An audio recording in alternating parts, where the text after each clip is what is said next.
In the year 2008, Fred Figglehorn was the hottest thing on the internet website YouTube. He was the first user to get over 1 million subscribers. He was the golden boy of the world's biggest video sharing site.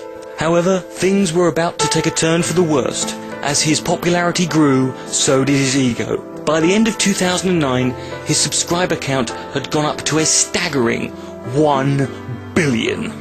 He began doing strange things like wearing a tweed crotchless jumpsuit. He would randomly jump up and start singing the Polish national anthem whilst masturbating. And he would insist that everyone referred to him as Mr. Papadopoulos. Eventually, he became intolerable, and after a while, everyone began trying to plot Fred's ultimate demise. However, their attempts would not be necessary, for it would be Fred himself who would become the architect of his own downfall.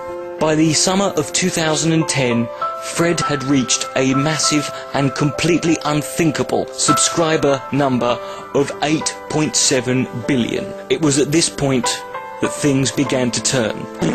The global population was only 6.3 billion, and the internet using population was only 1.2 billion. This made YouTube very suspicious, and upon an investigation they discovered that Fred Figglehorn was in fact subscribed to himself via 8 billion sock accounts. He was in fact a complete fraud. So much shame was built upon Fred that he couldn't take it, and one night he suddenly disappeared, never to be seen again. Until now, Fred Figglehorn is back. The year is 2032.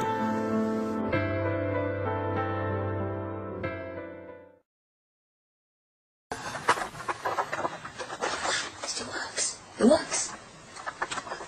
What?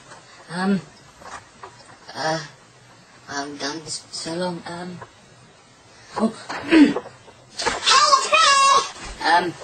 Yes, this is me. I realize it's been a while. 23 years, but it's been a long time. Now, I suppose you probably all want to know where I've been back when all the stuff happened.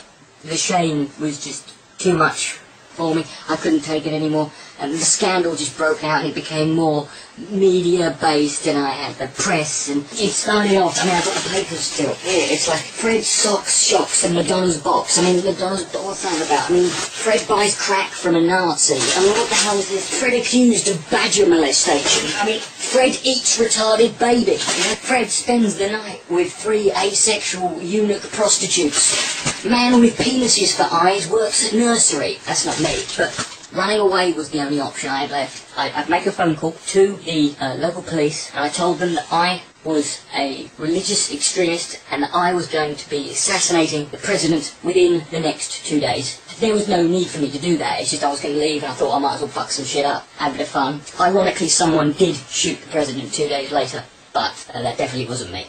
I decided the best thing to do would be to go to Mexico, because I live 2 miles from the border. I could walk that in a couple of hours. So I just threw some stuff in a rucksack and left the house, turned left, heading toward the Mexico border. Unfortunately, I'd made a bit of a miscalculation, and 6 weeks later I arrived at the Canadian border, realising I should have turned right outside my house. But once you've started. So I arrived and entered Canada, and I was deported within 6 hours, because they found out I was vaguely interesting, and that wasn't what they wanted in Canada. I was taken to the Canadian immigration headquarters, shed, really. They asked me for details, and I thought, well, if I lie, end up somewhere else. So I told them that my name was Ahmed Osama Kaboom. I was 32, and I live in Sao Paulo with my wife, Deirdre. Unfortunately, they didn't take me to Brazil. They took me to a mental institution, because I had been deemed to be dangerous insane. The words they used, penetrating dead children level. It was a long 4 years, particularly if you had to share a room with a man called Nigel, a chronically obese psychotic who heard voices that he believed was Spandau Ballet telling him what to do. All they were telling him to do every day was to eat as much of his own shit as possible. But I did meet a guy called Montel. He was a 75-year-old black man. He told me that he knew where there was $10 million. It was hidden in a sewer in Cambodia, and he would be happy to tell me where it was. Then he said, in return, I had to give him oral sex on the knob, cock on the dick, on the area, twice a day for a year. It's a true gambit of emotions I went through there. Sorry, but blowing Montel's genitals was not really worth any money, you know. Anyway, about a year later, I'm in the Cambodian sewer. I'm looking for it. I've got a map and a torch. Don't ask me how I got to Cambodia. You know, it's just too illegal. I'm there, big place, Cambodia. I have to look around, and I was determined. It's hard to describe how determined I was. I couldn't describe it in words. You wouldn't appreciate it, unless, of course, you have been blowing a 75-year-old Negro pensioner 720 times for the last year.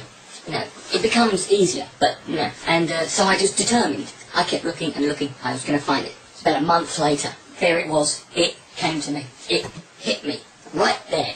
The old bastard lied. There was no fucking money. He was using me. And I was there, covered in mostly paedophile shit. I had no money. I had acquired a skill within the last year, and I thought I could use that. I became one of the higher rate homosexual prostitutes of Cambodia. I made enough money to make sure that within 6 months I had a full-blown meth addiction. I had a bit of an episode, and 3 days asleep I woke up by a horrible sensation, horrible pain, and it turned out I had wandered into a zoo and gone into the elephant enclosure. They were very horny while I was passed out. One of the more aggressive and not very chivalrous male elephants fingered my anus. And I required, I think it was 18,412 stitches. It basically just glued me back together, and I needed to get out. And I found a man who would get me out. He said he could get me smuggled out of the country via airplane for only 300 million Vietnamese dong. And I ended up in an airport late at night, thinking I'm going in the cargo hold. No.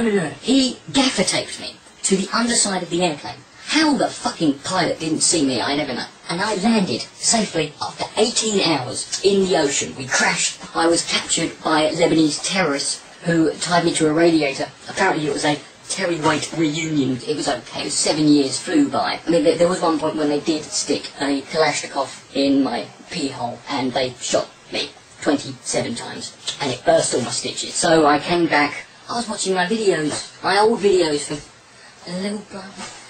Fred goes to the dentist. Fred jumps up and down and goes, no. They're shit.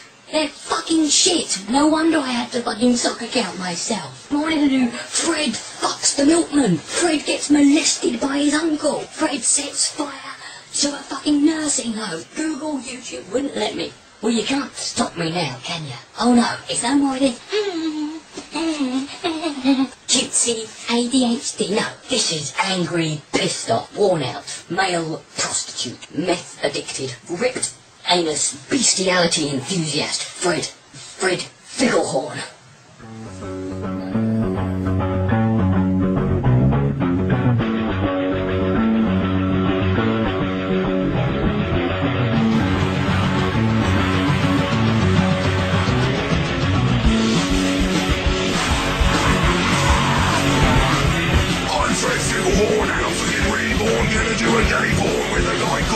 No more Mr. Nice Guy, gonna be a vice guy. Drink a dozen Mai Tai, smoke some crack and get hard. Inside a scene from a $2 skank. What's wrong, got one jar and give a dead horse a wank. See you hang a hobo and run over your brand until I get a lifelong YouTuber.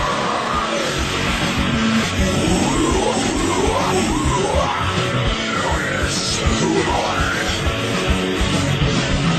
I'm Fred Figglehorn, you're against me, the horn, I'm gonna fuck a till dawn, leave her soul torn, magic like David Blaine, I'm completely insane, pedophile, bloodstained, chicken piss and chocolate rain, don't fuck with me, cause you're gonna get shot when you wake up and find that I'm eating your cock bone, ya, own ya, drug you with pneumonia, make a video you wish I never fucking shown ya, yeah,